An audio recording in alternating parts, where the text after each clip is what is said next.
Hey, it's Kris from the Felt Recoil podcast. Every week, we try and introduce you to a new charity and remind you that the podcast is free and we don't want or need your money. So we're going to introduce you to an organization that does, and an organization that's worth your hard-earned money. Hidden Wounds. It's a nonprofit organization headquartered in Columbia, South Carolina. Their mission is to help heroes battle the invisible war at home. They provide peace of mind and comfort for military personnel suffering combat stress injuries such as PTSD or TBI, as well as other psychological post-war challenges. They provide immediate and emergency psychological treatment for veterans and military personnel suffering from combat stress injuries until such time as the VA or another Veterans Affairs agency is prepared to deliver long-term services and programs for them. So please visit hiddenwounds.org for more information. Donate to them. And for now, enjoy Felt Recoil Podcast's episode number 6.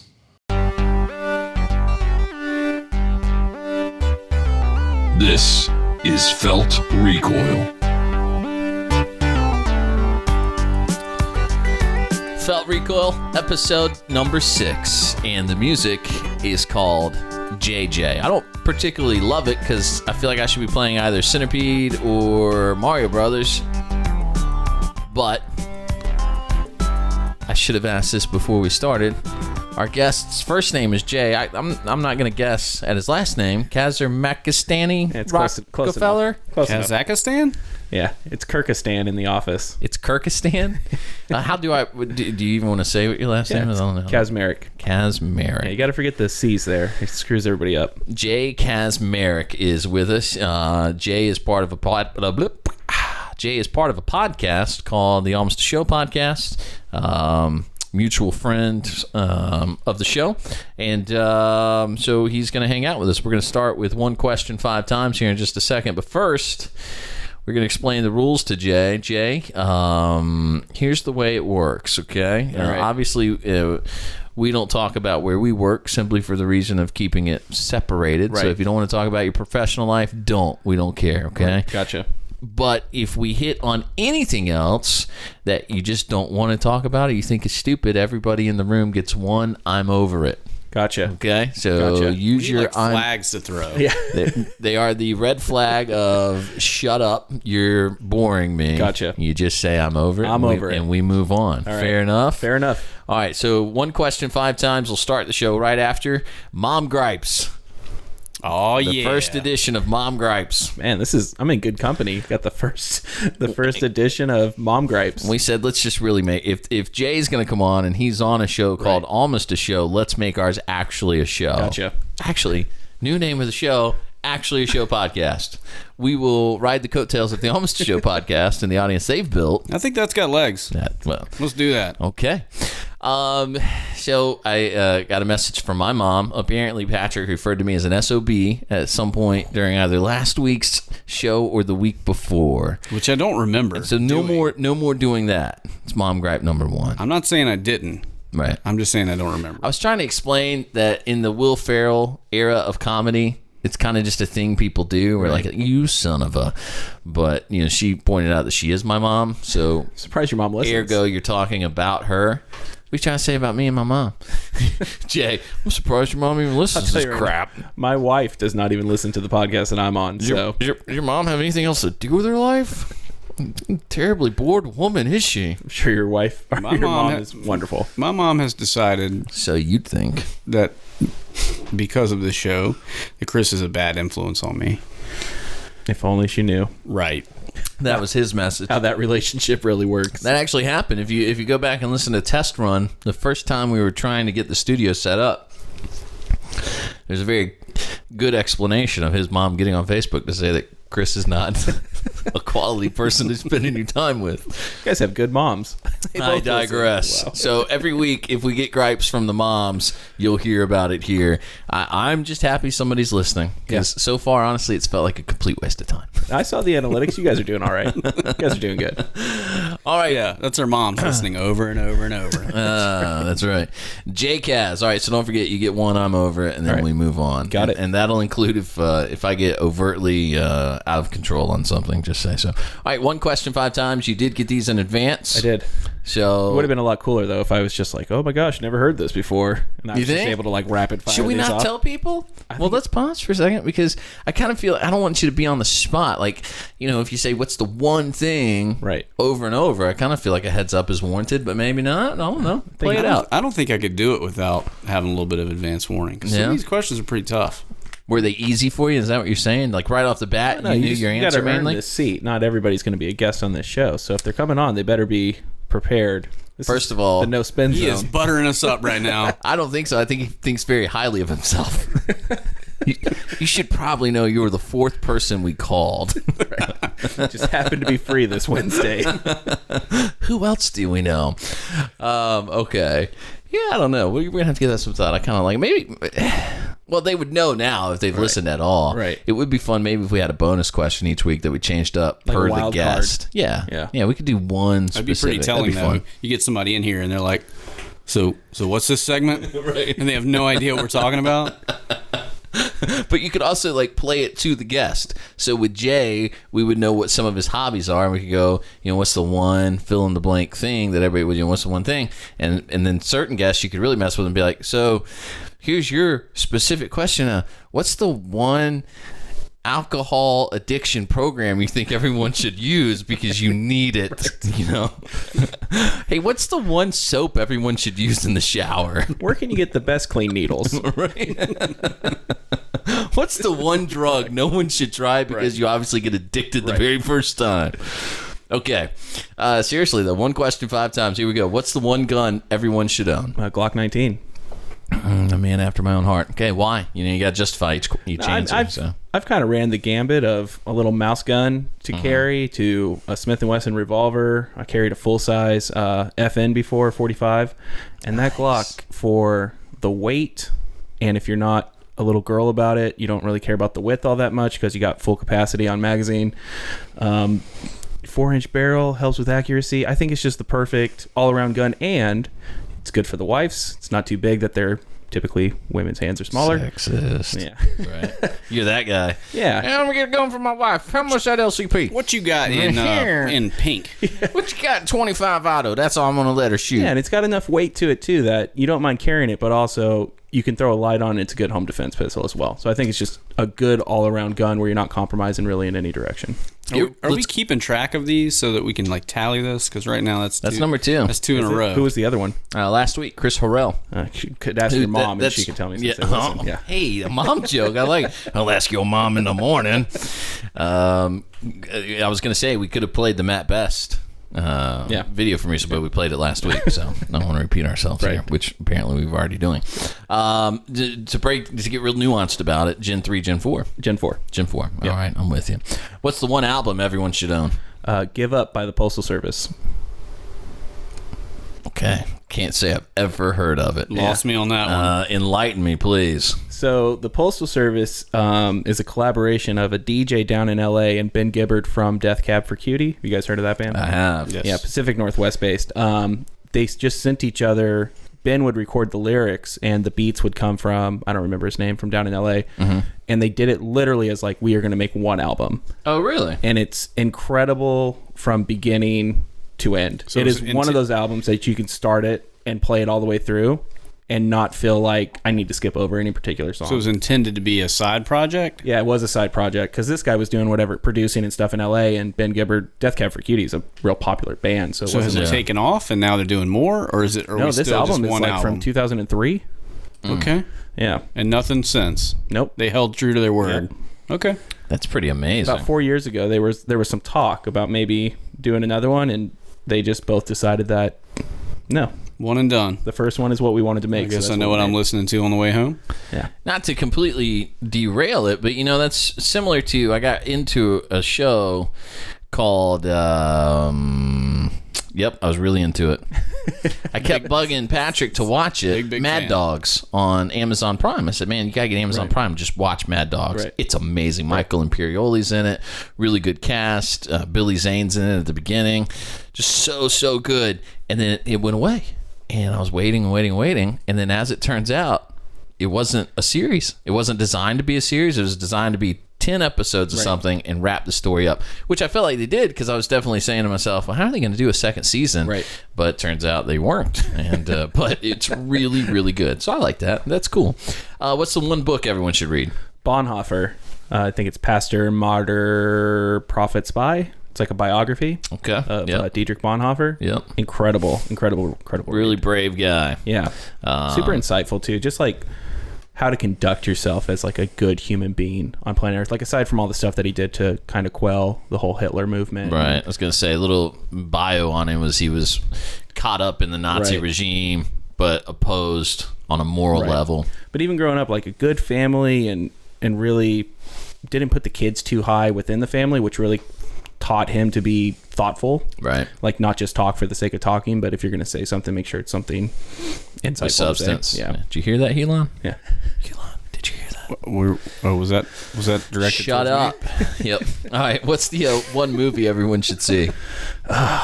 See, I'm only going to pick one, but I had two in mind, but I'm going to stick with Step Brothers. Really? Yeah. Yes. Yeah. I'm going to stick with Step Brothers. We were just talking about this. You were. I was. I think Step Brothers, it's kind of like Give Up by the Postal Service. It's the one movie that you can always put on that is incredible from like beginning to end. It's funny. And I've watched it so many times, and I feel like every time I watch it, I find something else funny Right. that I didn't see before. Yeah, it's a classic. Which is hard to do. But they managed to pull it off. Those two guys have an amazing chemistry together. There's no getting around that. All right. Glock 19. The one album is, what was it called by the Postal Service? Give Up. Give Up. And then Bonhoeffer. And then Step Brothers. And the final question, what's the one piece of advice you wish you could give your 18-year-old self? When you go to college, do something that is going to be transferable to the real world or go into the trades. That's what I would have told myself. Like, I'm a psych major, which is cool, but I knew like by my junior year of college that I wasn't going to be a psychologist. Oh, I really? was so far along and had already given the University of Washington so much money. Yep. It's like, yeah, bachelor's is a bachelor's. Yeah, yep. But like, I could have been an engineer, or I could have done something where like my degree was actually going to go towards my profession, not just be a gateway to get into something. Sure. I think Is that the point? Because I didn't know that. Yeah. to use your degree? Oddly enough. seriously. Well, that's similar to some conversation I had with my nephew, I don't know, maybe close to a year ago at this point, but he was kind of getting pressure to go. He was in welding school and then didn't follow through with it. Just decided it's not for me, which is totally normal. Like, it's funny because I'm 35, but I think I may have been, there's 4 kids in my family. I think I may have been one of 2 that ever really just kind of was like, I don't know, I figured it out, and then went and did it, right? Like, my youngest sister got married really young. My oldest sister didn't get married. Well, I think she did get married young, like 19, 20 years old, but she was also immediately in the workforce going out and doing that. Right. So she knew, well, I'll do this type of work. Now, she's gone on to get her master's degree. Okay. She's very well educated, high paying job and all that. But my oldest sister was always very goal oriented and driven towards things, whereas I was kind of like, man, I'd be a cop. Man, I'd like to play guitar for a living. Man, I'd like to do this. Oh, what, you'll let me be on the radio? Okay, I'll do that for a little while. I was very I don't know what the term is. I don't think I was flaky. I would put everything I had into doing something. Right. But so then I guess the point I should get back to is that then you have a 19-year-old 20-year-old nephew, and my sister, his mom, is all worked up and anxious over, well, what's he going to do? What's he going to do? Hey, you know what? He's being 20. Right. He's being a kid. That's what you do. Let him go figure it out.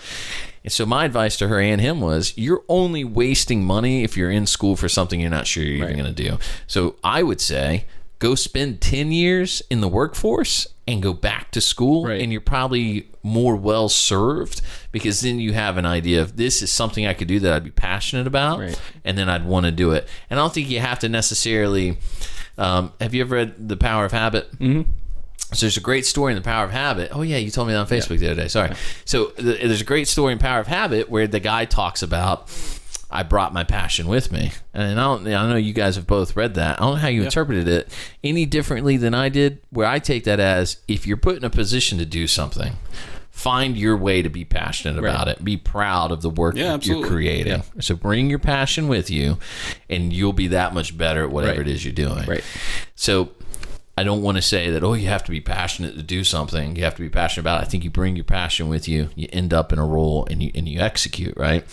So I guess all that to say, it's kind of similar conversation with the nephew of, don't run into school. Like, don't enroll in classes. Don't drop $5,000 on stuff. You're going to look back later and go, man, why did I even do that? Right. Just wait. You'll figure it out. You'll find something. I mean, I appreciate my degree. Like, it's afforded me opportunities that I otherwise would not have in, like, the workforce. Tell me about those, because that's mine over there, and I don't know where they are. Are the opportunities behind the frame? Yeah. Patrick, turn that thing around. Well, it's because yours is on a wall. You got to carry it around with you. Oh, really? Yeah. Oh, okay. It must have fallen down behind the couch.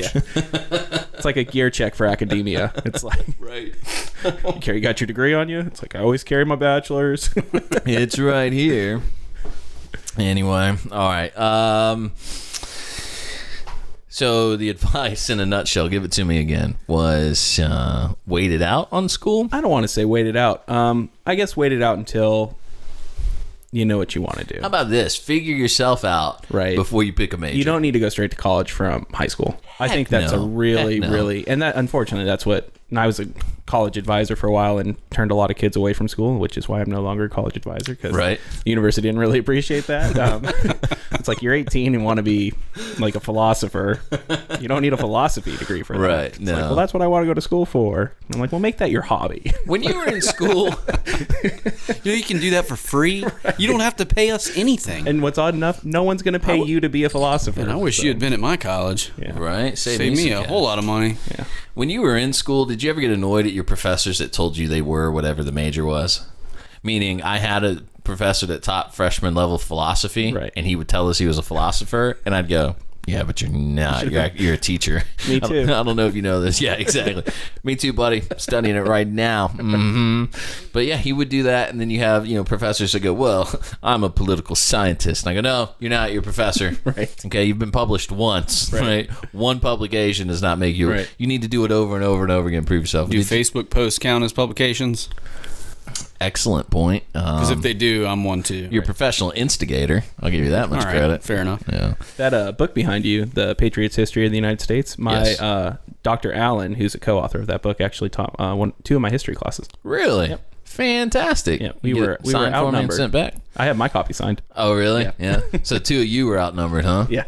There's three of us in the class. Was he as bad as your liberal professors? No, he was great. He was tolerant and wonderful, and knew that what he was saying was provocative, but encouraged like the dialogue to come back from how people thought that he was misrepresenting our misrepresentation of how the United States was formed. Sure. He tried that in another class. Like, if I was to try that and say, like, my world studies class on the formation of the Middle East. Right, yes. And I had anything negative to say about that, that didn't go so well. Right, yeah. I had a political science professor who got into realignment theory one time. Mm-hmm. And I challenged her on it. And I said, I don't believe in that. So the idea is, if you don't know, that the Republicans of today are the Democrats of yesteryear type thing. The Dixiecrats that were pro-segregation became Republicans, and that's the modern-day Republican Party. So she was teaching this in the class. Well, this was the second time I'd heard it. Mm-hmm. Yeah, it was the second time I'd heard it. So second time from her or in general? In general in school. Gotcha. But in the same academic year, by the way. So I said, hey, she said, any questions on it when she paused? And I said, yeah, I do have a question. Tell me how you justify that theory. Like, I get it. Mm-hmm. I get what you're saying. How do you justify it? She said, well, it's documented that the people that opposed segregation left the Democratic Party and became Republicans. Or, favored segregation, opposed integration. Right. I said, which ones? Give me a couple of names. And she said, well, I'd have to look it up. I said, let me just throw a number at you and you tell me what you think about this. If you go back and you count the votes, 57 and 64, right? The two civil rights legislations, Democrats opposed them by a margin of 4-1 against Republicans. Right. So by this theory, people who were in a party that overwhelmingly opposed civil rights legislation said, you know what? This isn't working for me. Those guys are supporting it 4 times as often. I'm going to go be a part of that party, Right. and teach them to be intolerant. Right. And I kid you not, she stopped and said, I'll get back to you on it. And she never did. But that was the end of the discussion. Like, there was no substantive discussion of, I don't believe that, tell me why I should. It was How far into college was this? It's probably my second year. Yeah, That's a lot of moxie for a sophomore. There's a lot of sophomores. Well, wait. Hold on.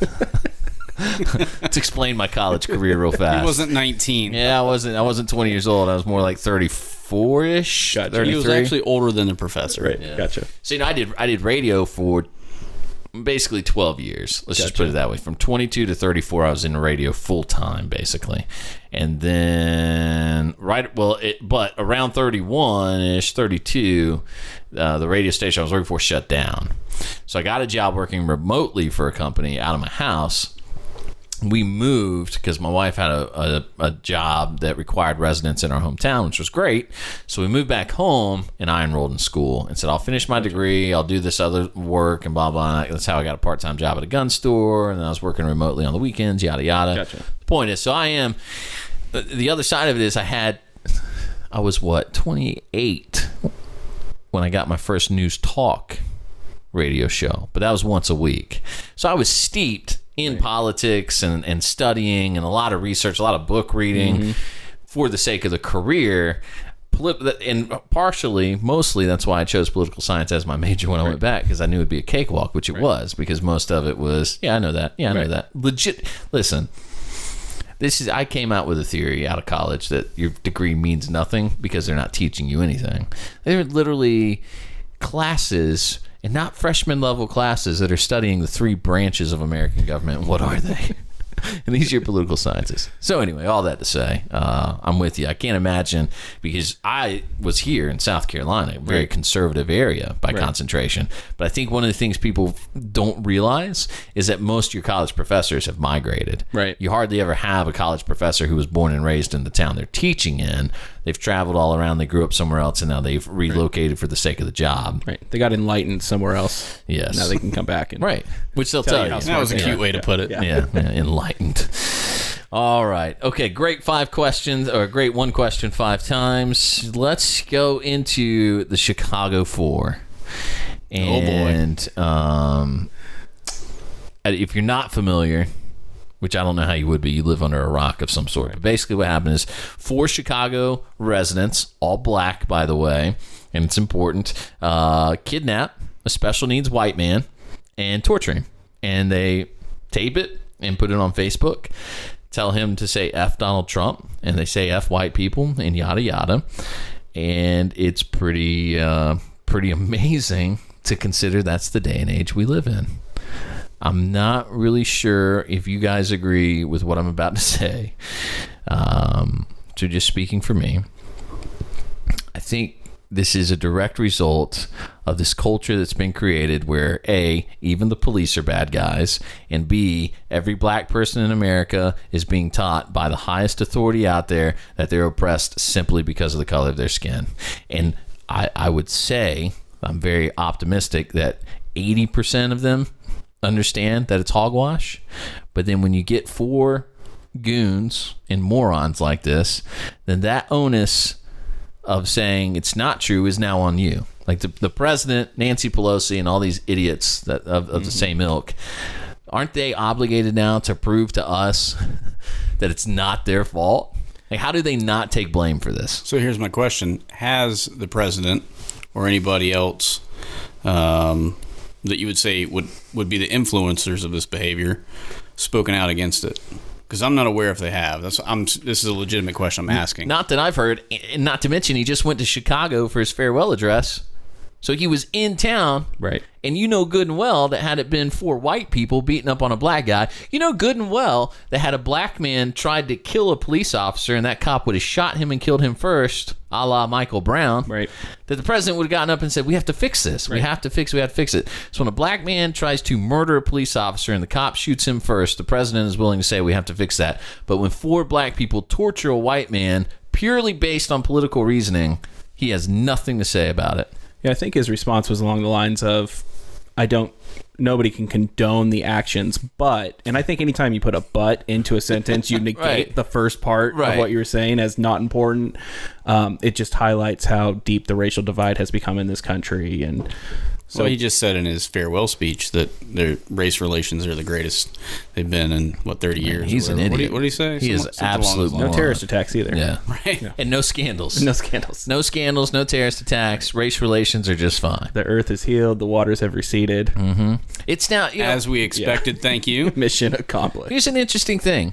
If you were to only watch the news and listen to Barack Obama and the politicians in office, you would really be messed up in the head.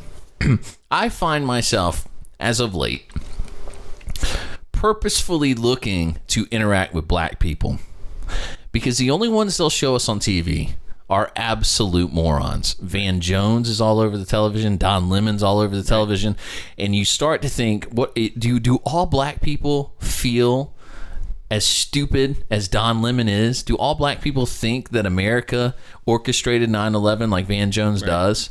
Are they all like this? And you have to go out and work to remind yourself they don't, that they're not these horribly wicked people that the news portrays. And they give these people an outlet. I think it's a result of Jesse Jackson and Al Sharpton of the world. I know this is what everybody says, right? Tired out talking point.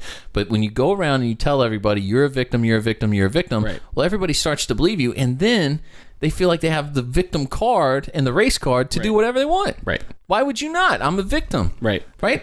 Now, my wife went up against that when we working in Seattle. She worked I'm sorry. Is your wife black? Yes, she knows. I'm so sorry. Like I said, they're good people. Way to go, Chris. lives with this every day. No, she worked at at-risk or homeless mothers and their families, and they provided housing, and it was a Christian rehabilitation system where they'd give them job skills. And my wife worked with the kids. She was the children's program director or something like that. But the problem is that the organization perpetuated this you're a victim, where my wife was coming from a portion of, I understand you had a really hard upbringing that may have led you to make bad decisions, which put you in a position to be homeless. But that is not your destiny. You don't have to live in that forever. And if there's nobody going into the community to tell them otherwise, that really is what's happening in these low socioeconomic communities, is where your grandparents were oppressed and your parents told you that they were oppressed, and now they're telling you you're oppressed. And when you have kids, all you talk about is your oppression and how you're a victim and how everybody's trying to keep you down. So it is perpetuated like generationally, because there is no strong African-American leader saying, look, you can do this. I mean, you have a president, for crying out loud, the highest office in the world. Yeah. And all he does is perpetuate it too. He just throws gasoline on the fire. Right. And if you do come out and say, no, you're better than this, and well, you're an Uncle Tom, you're somehow not black enough, You're Alan West. to understand the real struggles of the African American community. So I'm going to tell you, it's going to sound terrible, but I believe the African American community is the most racist community overall. It's this thing. Here's the thing. So the president wants us to believe that there's white privilege, right? Like you get a leg up just by being white, right? But the black American, and maybe other cultures are like this and I just don't know it, but when I see other white people, I don't call him brother. No. I don't believe that guy, is owed some sort of benefit of the doubt as being a brother just because of the color of his skin. But this is the culture. Hey, brother. Hey, brother. Hey, brother. It's like, okay, I don't get that. I don't think it's inherently racist. I'm not trying to say that. But there is still a bit of a tribal mentality there, right? If you're, my brother. Well, Barack Obama does that, right? If I had a son, he'd look like Trayvon Martin, right? Well, guess what? If you had a son, he'd have looked like Michael Brown. And that's a guy that tried to kill a cop. And we know that now, right? So if that's your mentality of, if I had a son, he'd look like this kid, well, you now have to take the fact that your son would have looked like 2 of the 4 torturers in Chicago. Right. And you have to admit that, and you have to own it, and you have to do something about it. And you have to be willing to not be a silent majority. Just like the problem with Islam around the world, right? Oh, well, there's 80 billion Muslims and the majority of them are peaceful. Well, where the hell are they? Right. Like, what are they standing up for? Where are they? Why are they not fighting back against people like ISIS? Well, yeah, but they believe in peace. No, they don't. Right. They don't. They believe in just staying out of it, but they don't believe in peace, or they'd go fight for peace for the rest of the world. American soldiers believe in peace. That's why they go fight for it, right? So if Barack Obama believes in good racial relations, why isn't he out there fighting for it? Right? He doesn't believe in it. He believes in divide and conquer. So if he can make it us versus them, if he can make us believe that all black people are against us or that all black people are oppressed, so they have to rise up against white people, which obviously these 4 black people believed in Chicago, that they had to kidnap a special needs white person and torture him into admitting how much he hates Donald Trump. They are buying into what these people are preaching, and now, to me, that guilt is on their shoulders. Right. They have to answer for allowing that to happen, but also for creating the environment in which it did happen. And I think the problem here is that now you're looking at an environment where you go, I know 99.999% of black Americans are good people who don't agree with that. I know that. But the only people we see in positions of power, again, Barack Obama, Loretta Lynch, right, Eric Holder, all these people will all tell you that those people are some sort of victim. The 4 torturers are some sort of victim. What was it Don Lemon said? That it wasn't evil, right? Yeah, it was like bad home. A bad home environment led to it. It's not necessarily evil. It's okay. Let's back up for a second. Is what happened to Matthew Shepard evil? From Don Lemon's perspective, right? Now, we know that there's some truth now about Matthew Shepard, that he wasn't really targeted and executed because he was gay. It was a bad drug deal and all that. That truth has now come to fruition. But he's still a poster child for hate crimes, right? So would Don Lemon be willing to say that wasn't evil? It's just somebody had a bad upbringing, right? I think the only reason they're in their positions of power is because they perpetuate a lie that keeps them feeling like you're only going to help and get your way if you elect people like me. Right. Because I understand your struggle. Right. If you give them an uplifting message, well, now it opens up their mind to a situation of, well, I'm going to make something of myself. I'm all I need. I don't need the government to take care of me. And there's only one, well, there used to be only one party that perpetuated that lie, and now everybody's into spending a lot of money on government. Everybody, right? And who? What is it? Minnesota? Is the congressman out of Minnesota that's hanging the painting back up? Of pigs, yes. The cops being depicted as pigs. Did he take it back down? I don't remember who it is. I would take it down, I'd set it on fire, and then I'd throw it back in his office. Right. Okay? I mean, it's such BS that this guy is allowed to hang a painting depicting police officers as pigs. Right? And then you look at, like the point you were making, you look back at the fact that there are people who peddle in the idea of oppression. Right? So Al Sharpton has never had a real job. Jesse Jackson's never had a real job. There are stories out there, by the way, of Jesse Jackson being at Dr. King's assassination and taking blood and wiping it on his collar so that it looked like he had held him while he died. Right. Okay, it's very contested whether or not he was actually even there at the time. So you look at these people who have made their living by teaching black Americans, you are oppressed, you are oppressed, you are oppressed. And now, with Black Lives Matter and the Chicago 4, it has turned into a violent reaction to an imaginary belief system. Right. And then on top of that, they go, well, reparations, right? Now there's the Congressional Black Caucus wants reparations for black people simply because you look like somebody who might have been enslaved. It's the ultimate epitome of racism. You're my brother because we look alike, and we deserve money because we look like people who may or may not have been enslaved. I got a question about reparations, because in South Carolina there's a significant amount of black slave owners as well as white. Don't you bring your facts into this conversation. How does that work exactly? That would be my question for them. Right. Who pays for it? Well, do they just pay each other? What black people are going to pay reparations to other black people who were slaves? Here's what I say.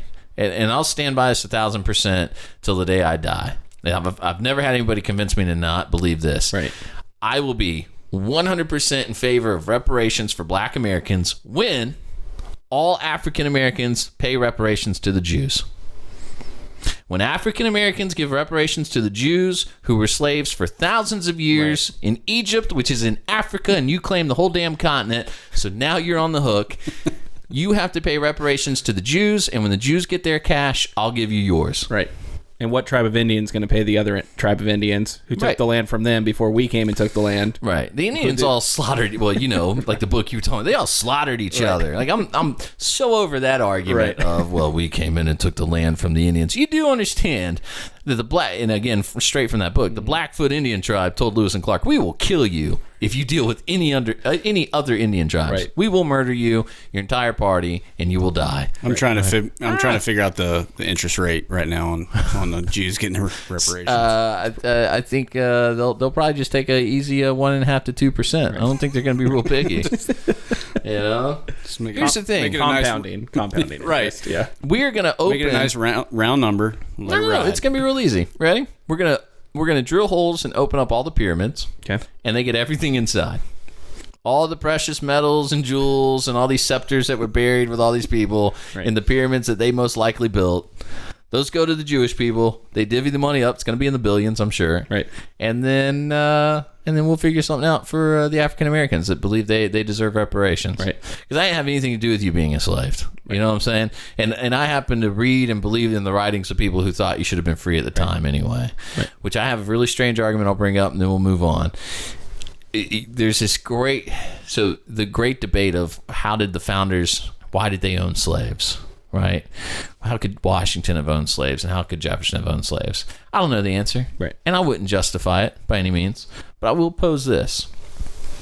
3 of us in this room, if slavery was legal today, if it was legal today to go and buy black people at the market, okay, and your neighbor 2 houses down was buying up black people, and you knew he was separating the families and just didn't care and was mean and beating people up and all that. If you had the opportunity to go down there and purchase an entire family, you had the wealth to do it, mom, dad, and kids, and bring them and treat them well and say, look, just live with me, help out, I'll feed you, I'll clothe you, and when I die, because the law says this, when I die, you'll be free. Would you do that? You know the hell they face if you don't make the purchase. Yeah. I mean, I'm not saying it's right or wrong. You shouldn't be allowed to own people. That's a terrible, terrible, terrible thing. But that is the question I've never heard the answer to. Because I think if you could answer that, you would answer why maybe those guys owned slaves and preached so adamantly against it. But I know full well that if I went down to the market and there was a mother and a child there, and I knew what might possibly await them otherwise, but I could bring them into a loving home and say, look, I'll do everything I can for you.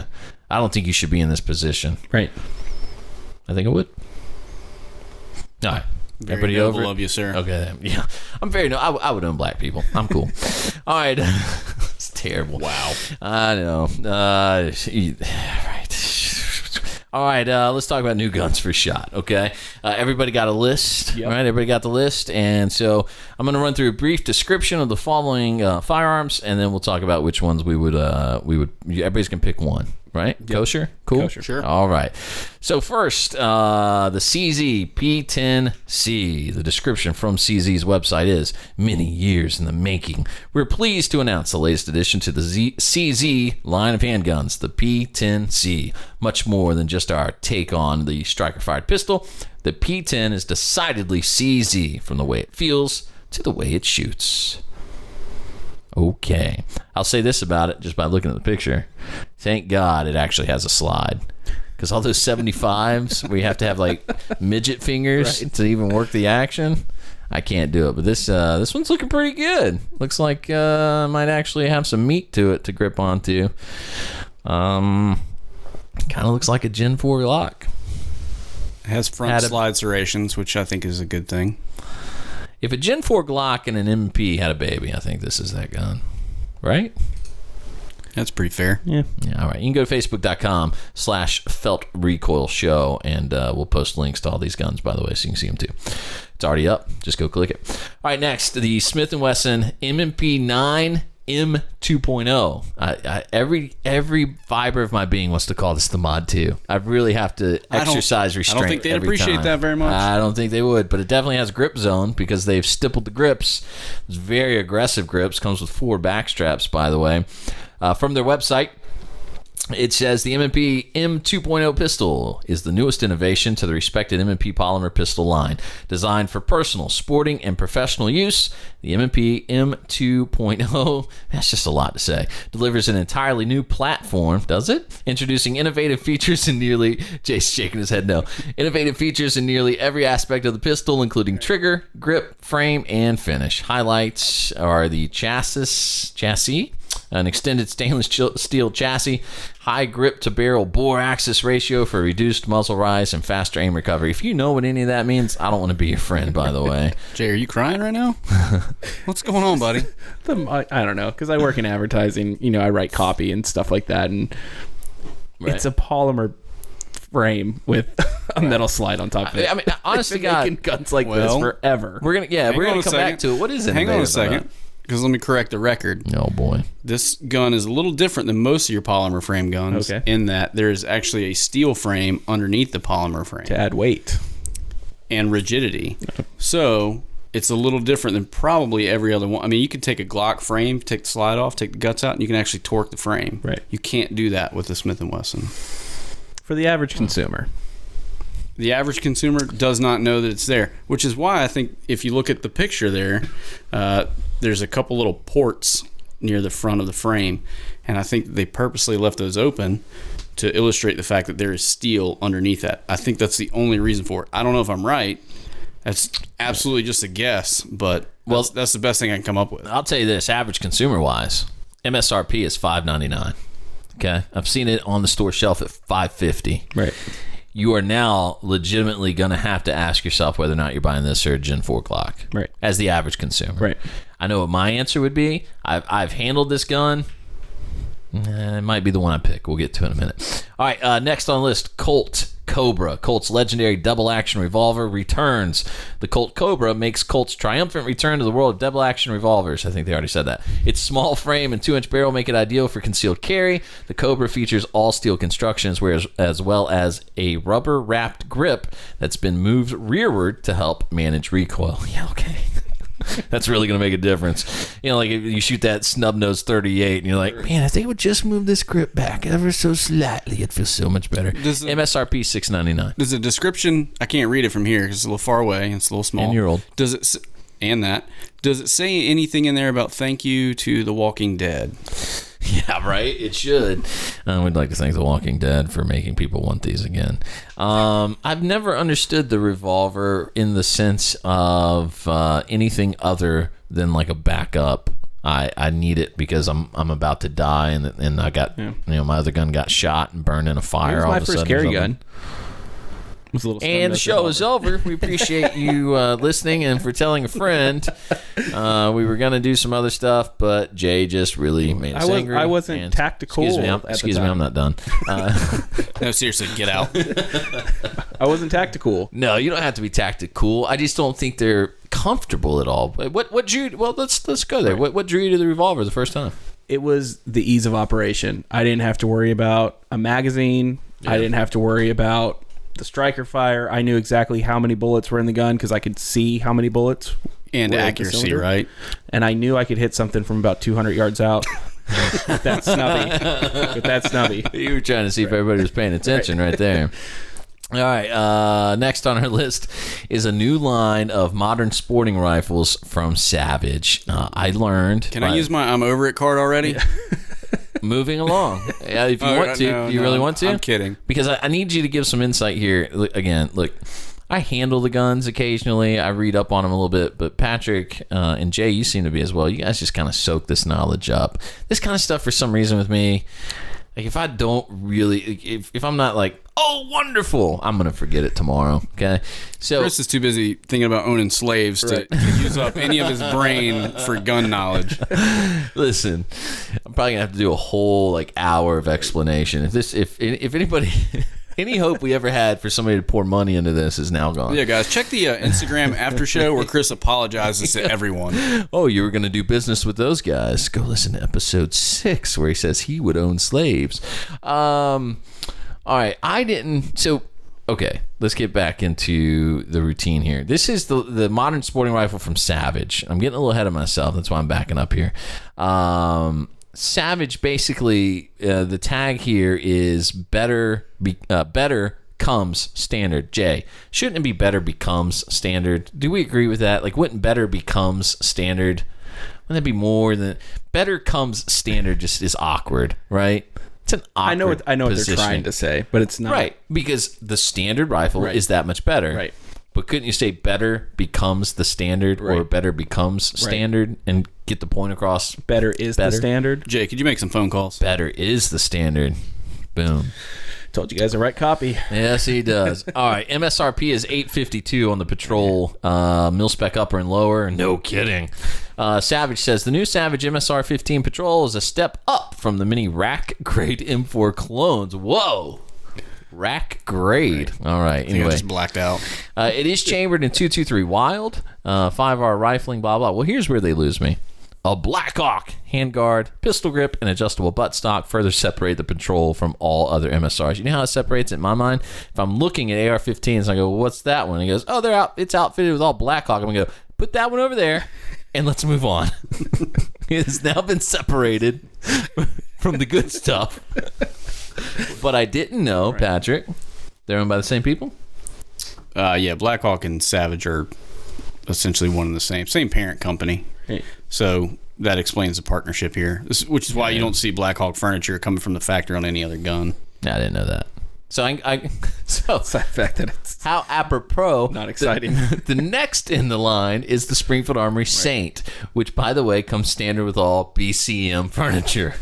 Again, you can have your Blackhawk stuff, or just as an idea, MSRP of $8.99. I think this one sits on the shelf around $8.50 in most gun shops.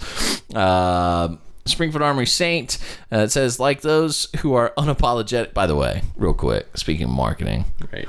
probably the worst rollout of any gun I've ever seen. This was so obnoxious. I get that they were building hype. They used new people for this campaign. They did. It Yeah, they fell did. so flat. Mm-hmm. It's like, let's get a bunch of people wearing Under Armour, looking like they're doing CrossFit. Right. What? What does that have to do with anything? What is protect your legacy? Because Springfield's never made an AR, right? Right. No. No, they did. Oh, they did? They have made an AR before. This is their second I didn't know that. foray into the AR-15 market. Because if you tell me protect your legacy in your Springfield Armory, I'm going to think a new M1A on the way. But their legacy with the AR-15 was basically a flop. So It's my understanding is that it's targeted at people 18 to 30, somewhere in that range, and it's protecting this new legacy by having a new firearm for them to associate with Springfield. Because it's the younger son of Springfield that kind of rolled out and it's his baby project. Right. Right. Mr. Reese. Right. So it's a new legacy for a new generation of shooters coming up. Let me not take away from how awesome this rifle is. Now, we're all about to pick one, right, of these guns that we would want. Okay, so we're running you through some of the new stuff that'll be at SHOT. Some of it's already on the shelf. Some of it will come out after SHOT. This was going to be my pick. Okay, it's not anymore. I changed my mind earlier today. I won't tell you exactly what it is, but this was going to be my pick.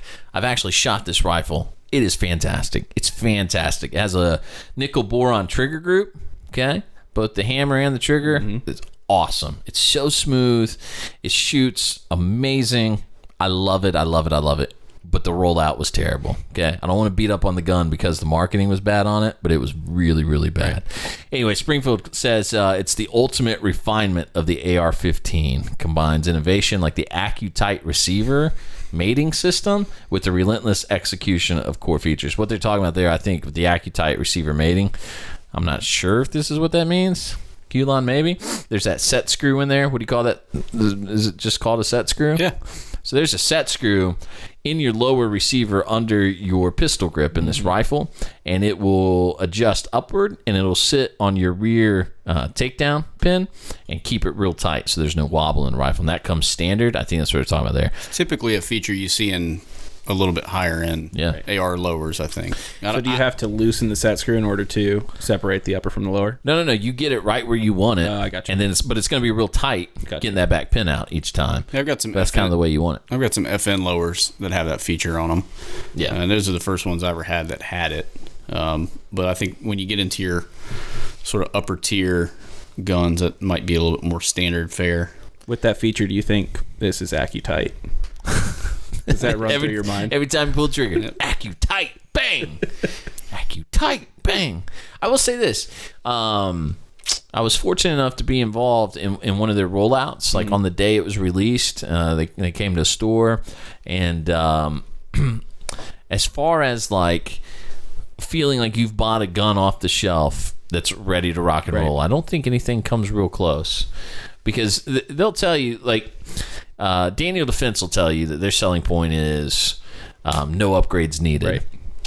But not all the Daniel defenses come with sights, right? So you either have to go buy backup sights or whatever the case may be. This is a gun that you pay the $850, you take it off the shelf, and you go shoot it, which literally happened with multiple people there. So awesome rifle. Was going to be my pick, but the marketing behind it. I have this thing, especially with car dealers where they're using chicks to tell me. If they're using a chick to tell me what car to buy, then I'm most likely going to not buy from them because I almost feel, what's the term? Pandered to? Pandered. Yeah, pandered would be a good way to say it. I'm thinking plagiarized, but that's not the term. Like if the truck was good enough, you wouldn't need like a hot chick to sell it to me. Yeah, exactly. Yeah, just give me the specs, and I'll figure out if it's right for me or not. I don't need somebody saying to me, "Hey, it's like you're too dumb to make the decision on your own. Look at this pretty girl. You're gonna buy."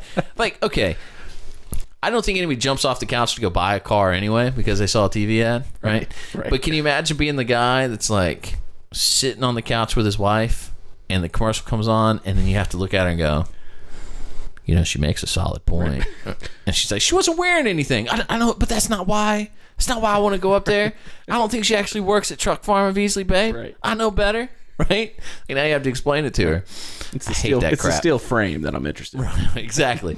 So when Springfield starts rolling the chicks out, it's just kind of a thing for me. I'm just kind of like, man, I don't know if I can put up with that. All right, listen, Facebook.com/Felt Recoil Show. You need to see the video from these guys. The H9 by Hudson Manufacturing is their last gun on the list. RecoilWeb.com says that in November they teased out some photos of the brand new American pistol by a brand new American company, the H9 by Hudson Manufacturing. Since then, Hudson has been slowly leaking and rolling out more pictures and information. On Monday, January 9th, the Hudson Manufacturing page went live, and you can see it all there. Just go to Felt Recoil Show, Facebook.com/Felt Recoil Show, and check out the new 9mm striker fire pistol from Hudson Manufacturing. I don't know if I've seen many specs on it as far as like weight of trigger pull and all that kind of stuff. On their website, I think they have it. It's probably the ugliest gun I've seen in a long time. It looks a little like a High Point. It does look a little bit like like if High Point and CZ, that's taking it pretty far. I don't know, man. That's pretty toyish looking. Right there, look right there, that picture. On their website, they describe it as all the great legacy features of a 1911 with a striker fire feature. So it's the Glock 1911 we've all been waiting for. That's exactly what it is. Perfect. I'm not really sure what that means, actually. What does it mean to have the legacy of a all steel frame, single action trigger? It's 2017 now, so 1911s could be made out of polymer. Holy moly! I just saw MSRP. You guys seen MSRP on this thing? No, lay it on me. $1,147. Well, I'm out. What are you doing? Is it single stacked? All right. That's because they're making them one at a time on that forging machine they put on Instagram. Yeah, we're going to get to that for sure. Now, it does come with VZ grips. Okay, there's the 1911 heritage I was wondering about. Oh, with a thumb scoop on them. Okay, great. Now, you know what? 1147 totally justified. All right, overall length, 7.6 inches. The height is 5 1/4-ish. The width, just about 1 1/4 inches. What's the trigger weight? pull weight? The weight unloaded is 34 ounces. That doesn't surprise me. So what? That's 2 and 2, right? 2.2. Trigger pull weight 4.5 to 5 pounds. So that's pretty solid. You got a nice trigger on it if it's crisp. 15 round mag capacity. Trigger travel of 0.115 inches. If you ever take a Haley class, you'll learn it's about distance, not speed. But whatever. Just hold on. Just looking at my Kiyomaka Dragonfly on the wall, and thinking about it's about distance, not speed. All right, back to the show. It comes with Trijicon HD front sight. Just the front sight, apparently. Okay. That's all you need. All right. What is... So if you go to Facebook.com/Felt Recoil Show, you can link over to these guys' website. I'm not really sure what's going on with the front of the frame. It's got like a... Right in front of the trigger. Like a bodyguard kind of feel to it. Yes, like there should be a laser there or something. Is this where I put my guide rod laser that I'll be using because I'm tactical. I guess you The light could. goes all the way below the trigger. It has to, because that's where the rail it would sits. sit right there. Have to use your middle finger to turn it on. Yeah, if you were using a flashlight on the front of this, some sort of weapon-mounted light, that's going to be really difficult to get your finger on. I don't know how you do that. Pinky. Actually, now I'm just really curious. I want to see like a Surefire X300 on the end of that gun, Right. just to see how stupid it looks. So it weighs 6 pounds total at this point. It has a 4 1/4 inch basically barrel length. I gotta tell you, man, I really was excited about this, but I just saw MSRP. Who's the user? Yeah, I don't know. Law enforcement, maybe.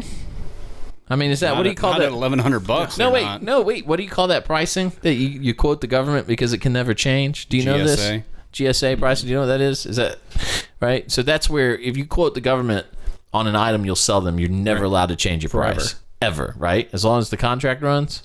Yeah, I mean, you can renegotiate, I guess, later on, but I Right. think you got to hold to that. And then that's the same price you have to sell it to everybody else for. So in other words, if I have a company and I'm selling this particular pistol to Uncle Sam for $1,100, I can't sell it to John Q. Consumer for $650. All right, yeah. End user Navy SEAL. So it is a striker fired pistol, but a 1911 style trigger. I don't know what's going on there. The trigger can make or break a pistol, they say. So why not have the best? The well-tuned 1911 style trigger found on the Hudson H9 offers a short take-up, a crisp release, virtually no over travel, and a tactile, Okay. but short reset.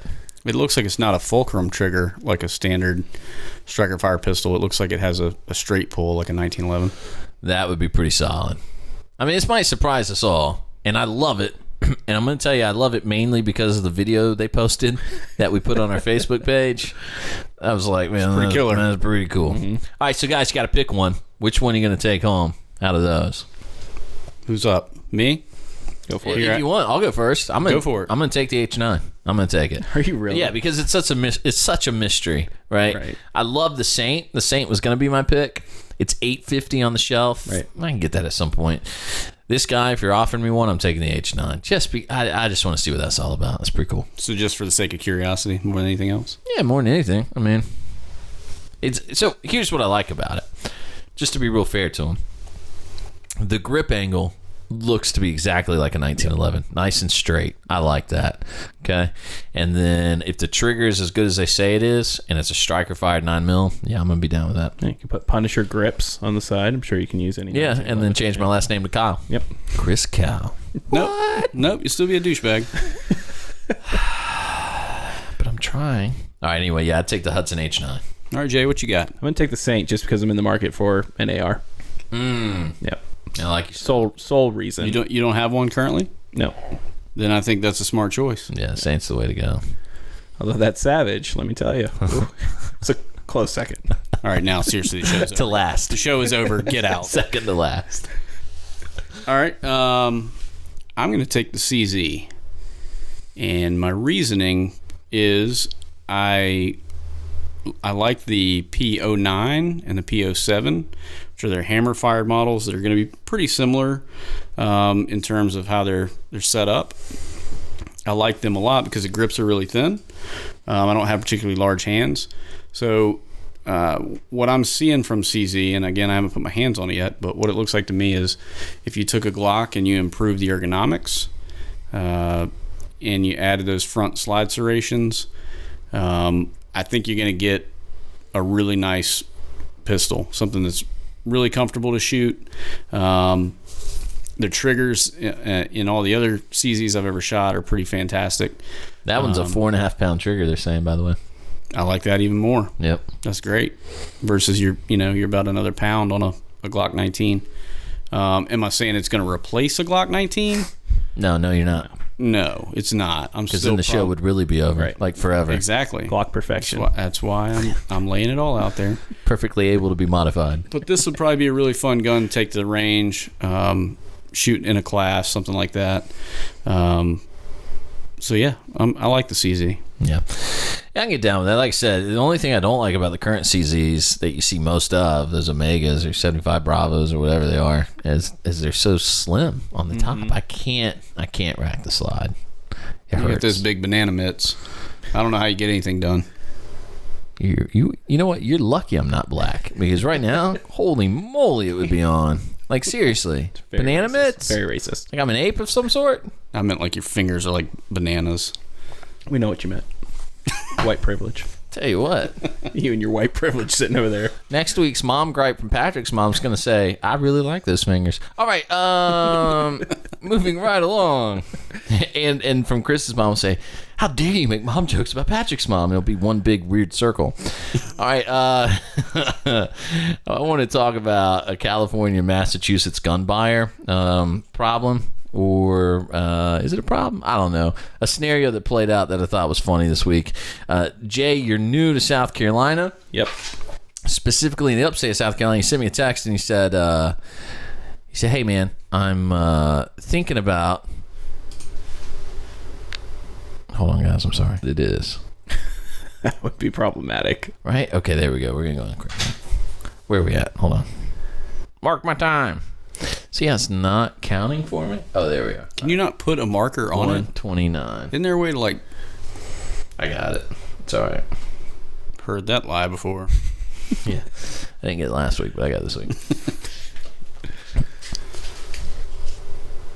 All right, there. Now it'll be real obvious. All right, so I want to talk about an interaction I had with a California gun buyer and a Massachusetts gun buyer, and I think they make separate points. But first, I want to talk about you're new to South Carolina, Jay, Yep. and he sent me a text and he said, "I got my driver's license, Yep. and how do I get a CWP?" Yep. And I thought we'd address it now because there's a big to-do about national reciprocity. Mm-hmm. And I happen to totally disagree with it. Okay, I know that sounds crazy. I know it does. What else is new? I'm gonna tread some thin ice here. Okay. I don't trust a lot of people. Okay. Right. And what's odd is that you get these people who will say to you, "Well, I should be allowed to carry a gun wherever I want," and I agree with that in the sense that I do think the right to keep and bear arms extends to you in public places. I think a business entity or a government entity should have the right to tell you can't carry on the premises, but otherwise, if you're in your car, you should be able to have a gun in your car. I don't see why there's all these little rules about it. South Carolina requires that you sign up and take a class. Okay. You'll take your class, you'll take a written test, and then you'll show proficiency with a gun on the range. Okay, Gotcha. You're going to fire 50 rounds at interval of yardage, 3, 5, on and on. And if you pass with 70% or better on both, you get your CWP in the mail, right? Gotcha. I think written test 70%, right? Something like that. Yeah. Yeah. All right. So basically, if you're not an idiot, you'll get your CWP. Gotcha. So it's not difficult. Right. Okay. So we're still trying to figure out how Chris got one. Right. It's a miracle. It was a Christmas miracle. The hard part for me is the laws aren't that hard around here. Okay. Don't pull your gun out in public. Right. Right. If you do pull it in public, you better be ready to use it. Yep. Because that needs to be why you're pulling it. Otherwise, it's a felony. And day after day after day, weirdo people pull loaded guns on me and say, "Can you help me find a holster for this? You got any ammo for this?" This is a legit story. Right. As they point their LCP at your gut from a foot away. Bam. Sorry for the pun, but yes, that's right on. I was standing behind the counter one day, and an elderly gentleman pulled an LCP out and pointed it right at my chest and asked for me to find him a holster for it. So I put my hand out and I grabbed the slide. I pointed it away from myself and used my fingers and the palm of my hand to cover the trigger. And I picked the gun up out of his hand and I took it away from him because he's kind of holding it by the grip with, index and middle finger and his thumb. I took it away from him, and his wife about had a heart attack and he about lost his mind. I dropped the magazine. It was fully loaded. I cleared the chamber and one fell out. I put it in my pocket and kept it, just for the record. And I handed him the loaded magazine back and I said, "You can have this when you leave. You have the gun back when you leave." And he said, "You know what? I had a friend who did that once." And he fired the gun. He worked in a gun store, took a guy's gun. He shot it. He got fired, didn't work there anymore. And I was like, right. Well, what you just did was a felony. Right. So either you lecture me and then I call the police, or we just find you your holster you want. Right. And he's like, yeah. And kid you not on my life. Yeah. Kid you not on my life. He was definitely looking for an ankle holster, which I thought was so perfect. Of course he was. So perfect. Of course he was. Yeah. So he wanted an ankle holster for his LCP so he could die twice while reaching for his gun, I Just guess. like the pros use. Right. He'd actually die 3 times. You would die while trying to move your jeans out of the way. And then you would die after you drew the gun, right? You die while squatting to get down into position to lift the pant leg as you're a stationary target trying to retrieve your firearm. Dumbest. It was so weird. And I wanted to feel bad for him because his wife was there, which is always when the ego gets in the way. Like the guy that bought the $300 Zev barrel, and he was convinced he could just drop in his Glock 23 and it would shoot 9mm out of it. And I was like, you're going to need a conversion barrel. He's like, no. It was only because his girl was there with him. Right. And I was like, you can't bring it back, right? I got it. I think I'm going to develop a series of YouTube videos where I clock myself drawing from concealment of an ankle holster, right, and see how low I can get my time. No. That's how I'm going to start my YouTube channel. You don't understand. It's for backup. Right. Okay? Right. Because my main gun, I've already expired. I've already used all the ammo. Right. And I'm going to throw that gun, and I'm going to yell, "Don't matter!" And then I'm going to reach for the ankle. Right. What world do you live in when you get up every day and you put your Glock 19 in your waistband wherever you choose to carry it? Which we all, everybody carries whatever gun they like. I'm not saying it has to be Glock 19, maybe a shield or whatever. But you get your primary carry gun, you get situated, look at yourself in the mirror, and you go, let's go face the day. Right. And then you walk down the stairs, you're almost out the front door, and you go, damn it, ankle gun. And you have to go back upstairs, put the sheepskin around your leg, tuck your LCP in it, put the cuff around, and you're like, all right, good to go, right? And then you're now I feel I'm good. safe. Yeah. Damn it. Extra magazine for the ankle gun. I'm a flashlight. And then you get to the door and you go, oh, I'm a waterproof flashlight. You gotta go back upstairs and get your second one. It doesn't make any sense. So anyway, the point I'm making is I have trouble with the idea that anybody from anywhere can walk around with a gun on them at all times. Yes, in your car I'm okay with. If you're in an establishment that doesn't care, I'm fine with it too. But it makes me worried. It makes me worried. Nothing will make you second guess the Second Amendment like working in a gun store. I'm dead serious. I'd imagine so. Like you go in on principle thinking, okay, but he has a right. Yeah, but man, no. But he has a right. Man, he's stupid. Yeah, but he's gonna hurt somebody. Yes, but he has a right. He does have a right. It's his responsibility to go out and get educated and exercise that right. Look, it's the same as voting. If you voted for Barack Obama, you literally have gotten people killed. Right. I hate to tell you that, but you have. Okay, because you put Hillary in place, she's definitely gotten people killed. John, I could go on, but the point is, you have a responsibility there. So, that much in mind, South Carolina is real easy on you to get your CWP, but you do have to take class, then you'll shoot, and you'll take your test, and you'll be good to go. Average price around town is probably gonna be about $40. $50 is a good price. There's guys who will do it privately for like $35. Right. The guy I took it from was real great. We literally sat in his living room, but he gave us like a 2-hour lunch break, and then he has a bunch of acreage, and we went out and shot on his land. Real cool guy named David Blanton. Definitely recommend him, or really any qualified gun store. What I wouldn't do is pay the high premium where they say, we'll mail everything off for you. Right. Because don't do that. Most places will print you and do the test with you, and you'll leave with a packet. But $150 and all that. Pay for your class, and then it's $75 in South Carolina. It's $75. Your permit's good for 5 years. You only do the class one time. You stay current, and it's $50 to renew for every 5 years. Right? Don't have to take the class again unless you let it expire. Right. Gotcha. And you get 90 days. Right? If it expires, you have 90 days to renew. A window there. So like the classes and everything is 1 day. 6 hours or so. Okay. There's no mandate anymore. It used to be mandated at 8 hours, but then they changed the law recently, and now it's just kind of discretion of the instructor. I think it basically says something to the effect of whatever it takes to get through the mandated material. Gotcha. So if you can do that in 20 minutes, cool. Realistically, though, you're looking at probably 5-6 hours, depending on class size. To educate you guys in Washington, it's a shall issue state as well. Please, tell me. You literally walk into a courthouse, you go to the office where they give out permits, you stick your fingers on this FBI fingerprint machine, You give them a check for $75. You fill out your card right there. They mail it. They check it. You get it back. That's In it. Washington? See, I would have never thought. Yeah. I would have thought it was much harder. Me either. Yeah. It's pretty impressive. That's impressive. No tests. No going to the gun range. No showing proficiency with a handgun. See, nice, but also terrifying. I think A in little Georgia, terrifying. A Yeah. little in Georgia, terrifying. you don't even do that. You just walk up to the window and they're like, "Let me check your pulse." And then if you're alive, they're like, "All right, $15." Georgia and Alabama. See ya. I've actually lived in Georgia and Alabama, and I can attest that that's actually very, very true. Yeah. In Alabama, I walked in the sheriff's office, paid like $5, and got my permit for the year.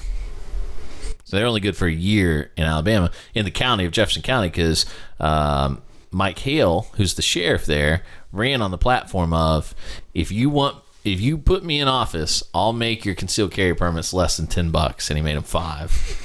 And that's how he Man won. of his word. He was, man, and he was a good dude. He still is. I think he's still sheriff of Jefferson County in Alabama, where Birmingham is. That's Of course he is. Look how much money he's saving everybody.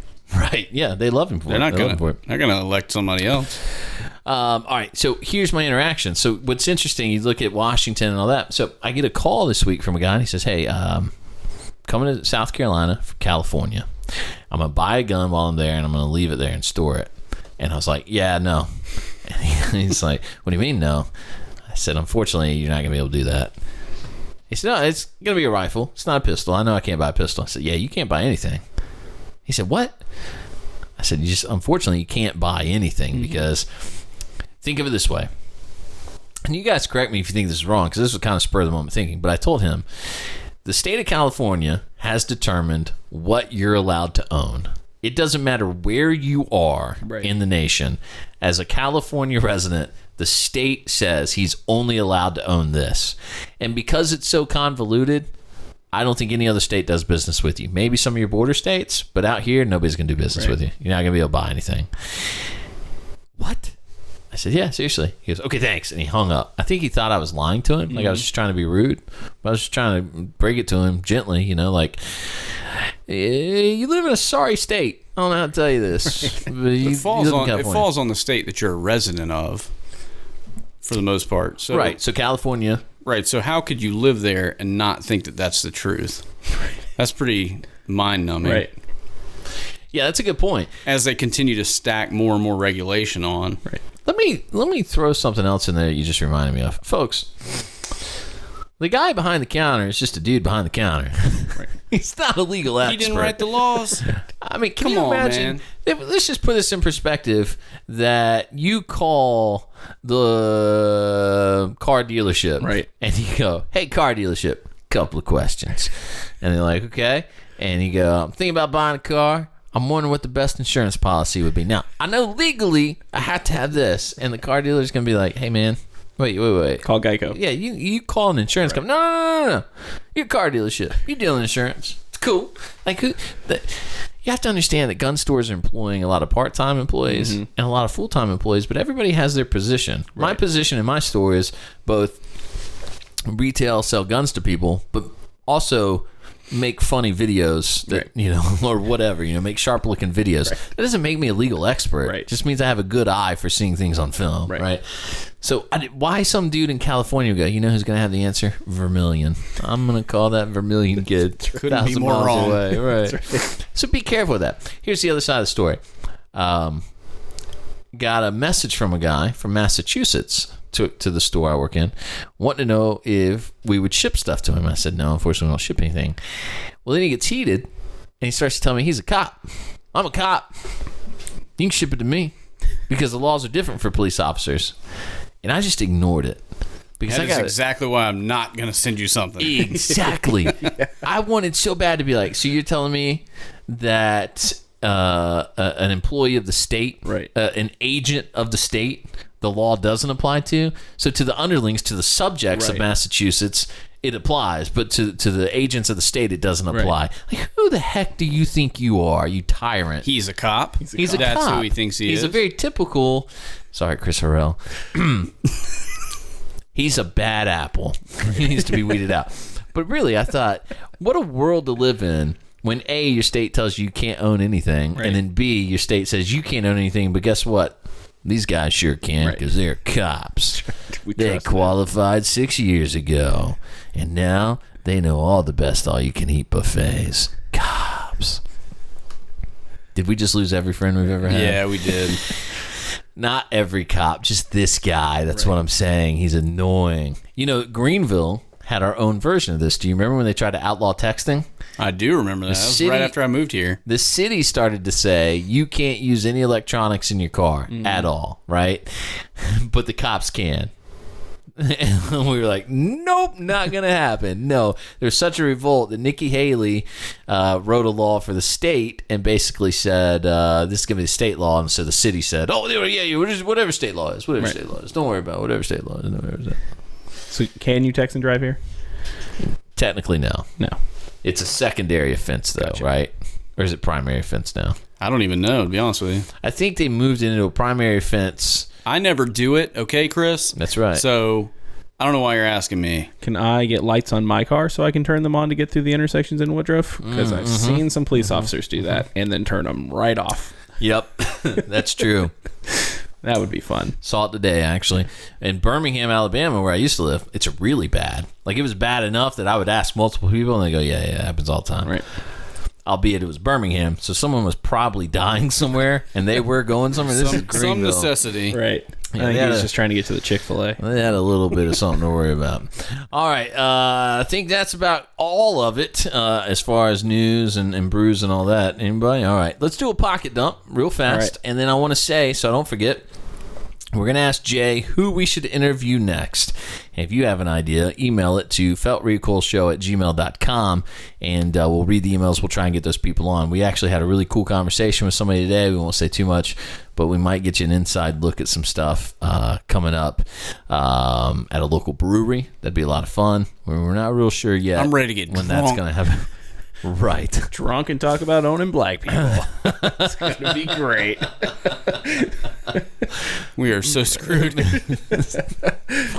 In public. We started as a shining star, Right. and 90 minutes later, we've become the burned out comet headed to the Pacific. Also, one other thing I want to tease: I'm gonna do my best Glenn Beck. You guys ever listen to any Glenn Beck? No, All right, here here's we my go. best Glenn Beck. Here you go. Hold on. Can't even do it with a straight face. All right, hold on. Here I go. I'm Glenn Beck. All right. I gotta tell you, we have something happening that it's gonna be so incredible. I can't tell you everything, okay? It's gonna be a while before I can really tell you much more than what I'm telling you now. All I can say right now is that I'm gonna tell you something, and it's gonna be like. Right now, you feel like everything's okay. You can go about life as usual and not really be affected. But what I'm going to tell you is going to change all that. But I just can't tell you right now. Like, it will probably save your life, but I need to wait 6 weeks. Whoa, lost my mic. I need to wait 6 weeks before I can tell you. And there are people involved. Right. There's some people. I can't tell you who, but just know that people are involved. got This some- I got will some- change your life. Okay. GlennBeck.com. All right. I did. Honest to God. I Make had sure you buy my $300 jeans. what is that about? Made in America, though. Get over it, you communist sympathizer. Oh, man, I was hoping to work for Glenn Beck one day. All right. We've ruined everything. Every prospect we had coming in is burned out. This is true, though. I had a conversation last night with a gentleman who runs an organization that tracks down bad guys over the internet. It's an amazing, amazing organization. They're based out of Charlotte, and he said, come on up, and we're going to try and arrange that. We're going to have a whole episode dedicated to that. Can't wait to share that with you. That's going to be a lot of fun. But so that and the brewery tour thing's coming up. All right, so let's do... so where was I going with that? Oh, yeah. So I have no idea. the whole point there was we're going to ask Jay who we should interview next. And if you have an idea, email it to us, like I said. But now we'll do the pocket dump. You ready for pocket dump? Ready. Ready to share it with us? Feel a little underprepared just because I'm not carrying my firearm on me, but I did bring it. Where's the camera? Yes, I know you brought it because you asked if you could bring it in. I was like, heck yeah, you can bring guns into my house. I got to show you my SBR before you leave, by the way, so we can talk about that. All right, so how much gear are you carrying on you? Because there's some guys out there who are, I I carry a gun. Right. I carry this. I carry that. I got a canoe.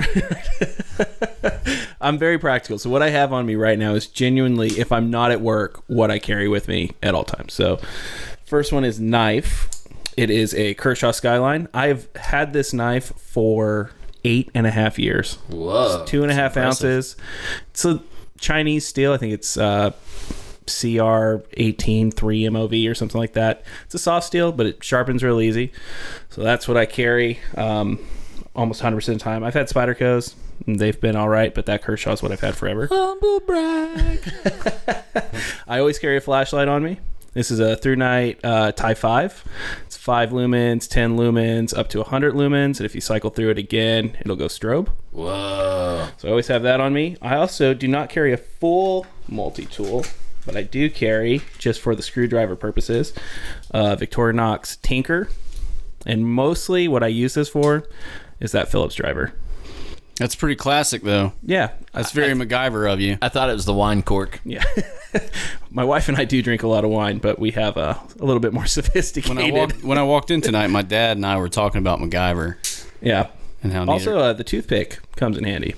I have used the toothpick from time to time, but it's another blade in case I need something super sharp, since I never use this plain edge blade on the multi-tool, but I don't have to carry a Leatherman around on my hip like I'm a cop. So, got that. What else do I have on me? My phone. iPhone 6S Plus. Always have that. in rose gold, right? No, this is regular gold. Pure gold. No case. These lies. I live on the edge. Yeah, I don't living keep a case on my phone. dangerously. And then the best wallet ever made. It's made from a company called Basics. Super thin. I've got all my cards in here, and then to pull out like your debit card and stuff, you just lift that, and the cards come up. Pretty nifty. And keys, and then the gun, which is over there. What's the gun? What do you carry every Gun day? is a Gen 4 Glock 19, and I carry that inside the waistband in a crossbreed Super Tuck holster, which is there. Where are you carrying in the waistband? You 3 o'clock guy? I am 5 actually o'clock, like appendix? right on the kidney. Oh, yeah? Yeah. About 5 o'clock then? Yeah. Although I am thinking about appendix carry. Chico. Chico.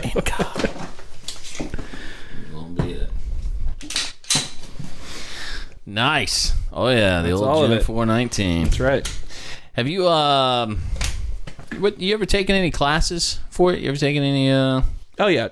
Before I even got my concealed carry permit, I was 20, and I took quite a few classes at a local gun range in Pierce County. Yep. Yeah. What's the nugget of wisdom you've gotten out of a class that you would share?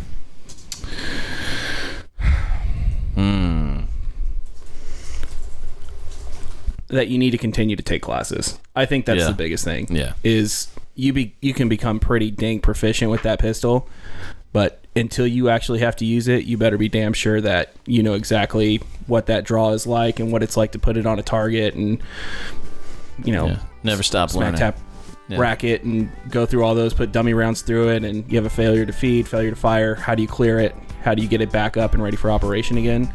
That's all muscle memory, and you just got to continue to learn and continue to do it, especially if you're going to carry. You owe it to the other civilians around you that you're proficient with that weapon if you're going to use it. Well said, my friend. Well said. Gotta be responsible.